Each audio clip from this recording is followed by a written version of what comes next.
निलेश चव्हाणच्या घरी रात्री उशिरा पोलीस धडकले। बंदूक जप्त करण्यासाठी गेलेल्या पोलिसांना बंदूक सापडलीच नाही। छापेमारी दरम्यान पोलिसांच्या हाती बंदूक लागली नाहीये। पोलिसांकडून निलेश चव्हाणचा लॅपटॉप जप्त करण्यात आलाय। निलेशच्या लॅपटॉपमध्ये पत्नीसह इतर मुलींचे आक्षेपार्ह व्हिडिओ सुद्धा आहेत। वैष्णवीच्या माहेरच्यांना धमकावताना निलेशने बंदूक वापरली होती। निलेशच्या लॅपटॉपमध्ये पत्नीसह इतर मुलींचे व्हिडिओ देखील सापडलेत। वैष्णवीच्या माहेरच्यांना धमकावल्याप्रकरणी निलेशवर गुन्हा दाखल आहे। याबद्दल आणखी माहिती घेऊयात। आपले प्रतिनिधी लक्ष्मण जाधव आता आपल्यासोबत आहेत। लक्ष्मण, आणखी काय नवीन माहिती पुढे येते या निलेश चव्हाण बद्दल?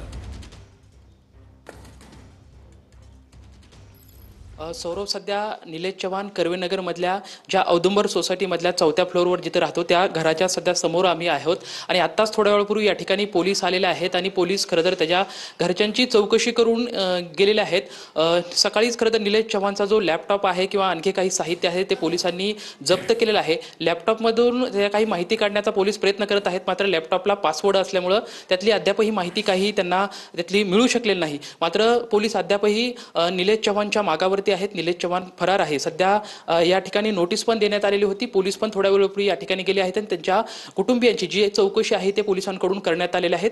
सध्या आम्ही कर्वेनगर मधल्या जो निलेश चव्हाणचं जे घर आहे म्हणजे औदुंबर सोसायटी मधल्या ज्या हे 4था फ्लोअर आहे, इथं सध्या घरच्यांनी आतून कडी लावलेला आहे। कुठलाही घरच्यांकडून प्रतिसाद मिळत नाही। मात्र त्याचं कुटुंब जे आहे ते आतमध्ये सध्या घरामध्ये आहे। पोलीस आताच या ठिकाणी जाऊन भेट देऊन त्याची चौकशी करून या ठिकाणाहून गेलेले आहेत। त्याचं कुटुंबाचंही असं म्हणणं आहे की निलेशनी मोबाईल बंद केला आहे, तो आमच्या पण संपर्कात नाही। ते संपर्क झालाच की लगेच आम्ही पोलिसांना कळवू अशी पण त्यांच्याकडून माहिती सध्या मिळते। सौरभ, ठीक आहे, धन्यवाद लक्ष्मण या महत्त्वाच्या माहितीबद्दल।